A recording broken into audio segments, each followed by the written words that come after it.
Kumusta mga kanoisy? Welcome back sa ating YouTube channel, Philippinize. So ngayong araw, another update naman tayo about WPS nating mahal. So ang video ito ay mula na naman kay Melbs Castle. So meron itong pamagat na iyak si Mauning, Philippine Coast Guard. Sinabihang mayabang, Philippine Coast Guard, hinamon China, pagkaan, kaso naduwag yung China. Takbo so bakit kaya numakbo yung mga yan? So again, bago natin simulan, Melbs Castle, supportahan nyo yan. Tapos syempre, kung trip nyo ng mga ganitong reaction na video, may kasama kayong manood, huwag nyo na rin kalimutang supportahan yung YouTube channel natin, Philippinoises. Sa mga kanoisy, hindi na natin ito patatagalin pa.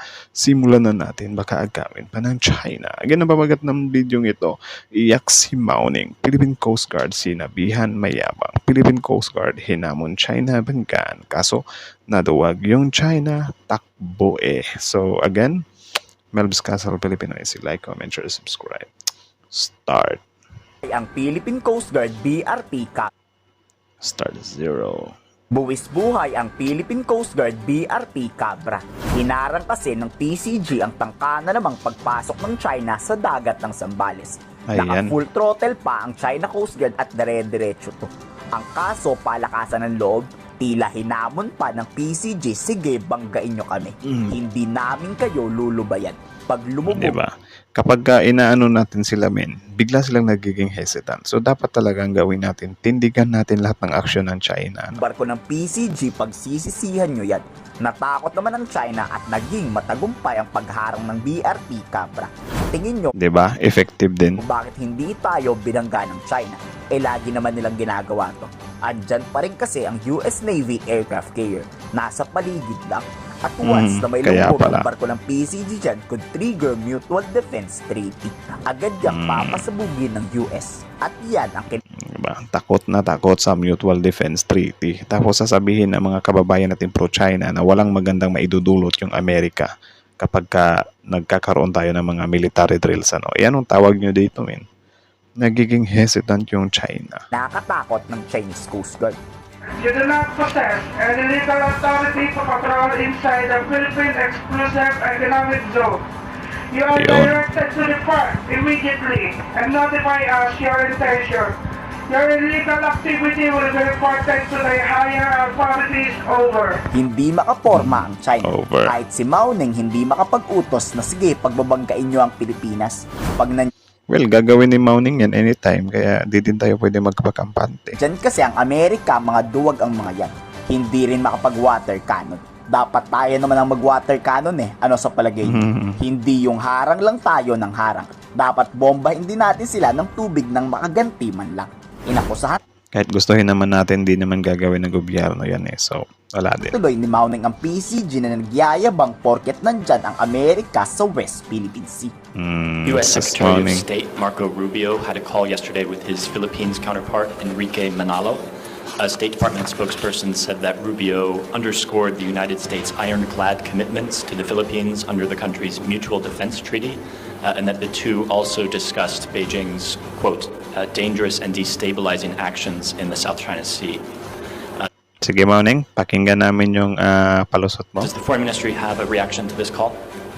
China's activities in relevant waters are legitimate, lawful, and beyond reproach. U.S. is not a party to the South China Sea issue and has no right to interfere in the maritime issues between China and Philippines. Hoy, Mauning, paulit-ulit tayo. May Mutual Defense Treaty nga.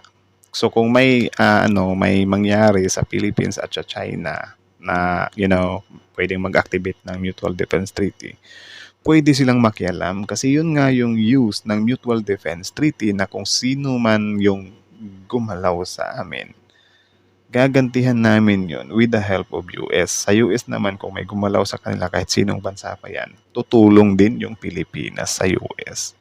So anong sinasabi mo na hindi pwedeng makialam yung US? So kung kapag may madedo sa amin, may madedong Pilipino dyan sa bangayan natin, China-Philippines, hindi pwedeng makialam yung Amerika kasi para sa inyo hindi pwedeng i-activate yung Mutual Defense Treaty ng China. Kasi yun nga, paniniwala nyo na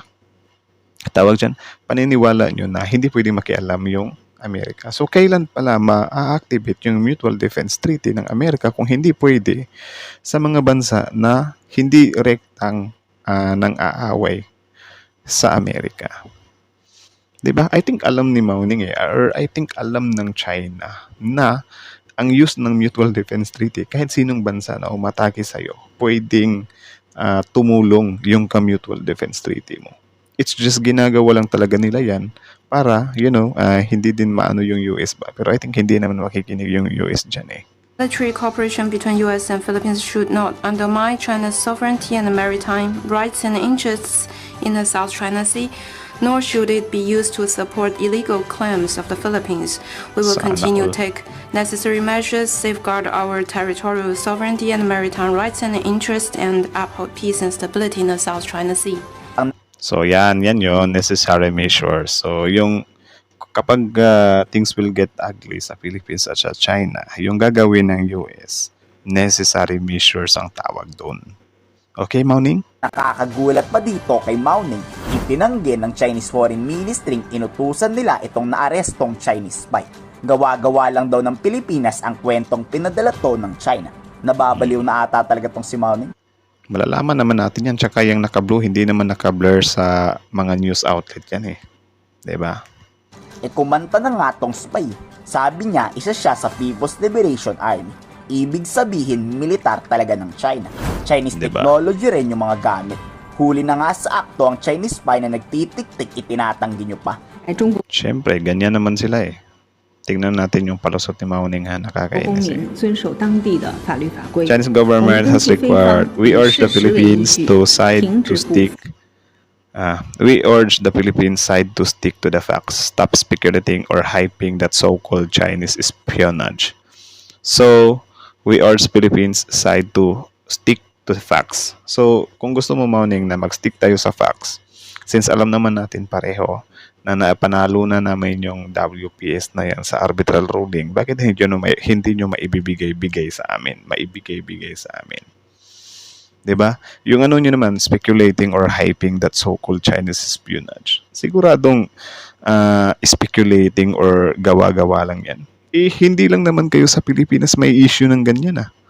Sobrang daming bansa na mga nagpapatunay na meron nga kayo mga spy.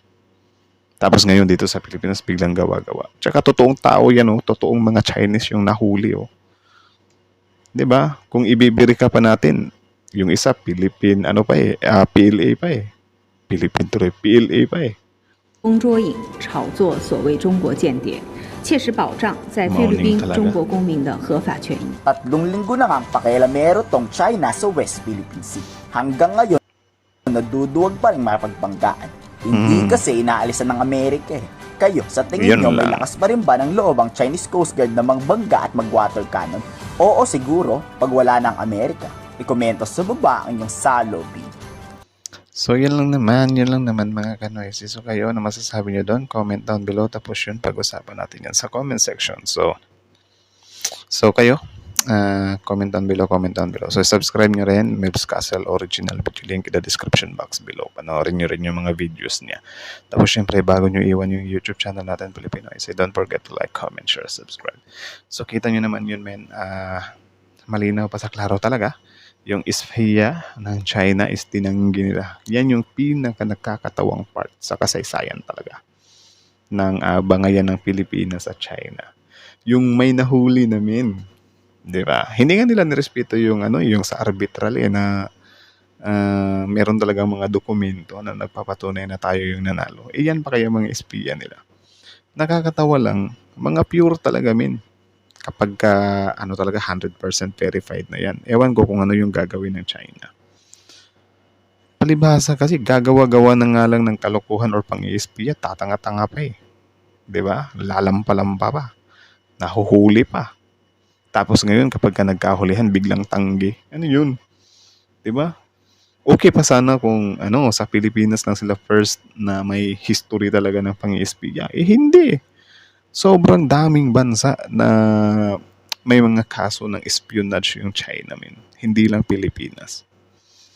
'Di ba? Nakalimutan ko lang yung isang bansa na latest pa lang yun eh. Bago pa lang. Na may bansa din na nakahuli, Switzerland ata yun or Netherlands, correct me if I'm wrong na lang. 'Di ba? Na kakahuli lang kasi sa Amerika nahuhuli nila eh. So dapat nga yung mga espiya na yan, pigain talaga ng pigain. Tapos after is DP.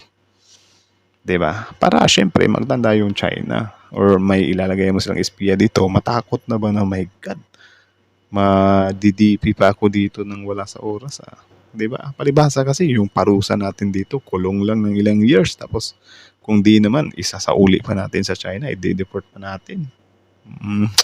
Anak ng teteng, dapat talaga kunan talaga ng ng information kasi syempre national security na natin yung nakasalalay, 'di ba? Ay naku, si Mauning talaga ang hilig talaga mambaliktad. Nagmumukha ng katawa-tawa tuloy si Mauning, min. So yun lang naman. Kayo na masasabi nyo dito? Comment down below. Tapos yun, pag-usapan natin yan sa comment section. So again, mga kanoysi, Melbs Castle, subscribe nyo yan. Tapos syempre, Pilipinoysi. Like, comment, share, subscribe, Pilipinoysi.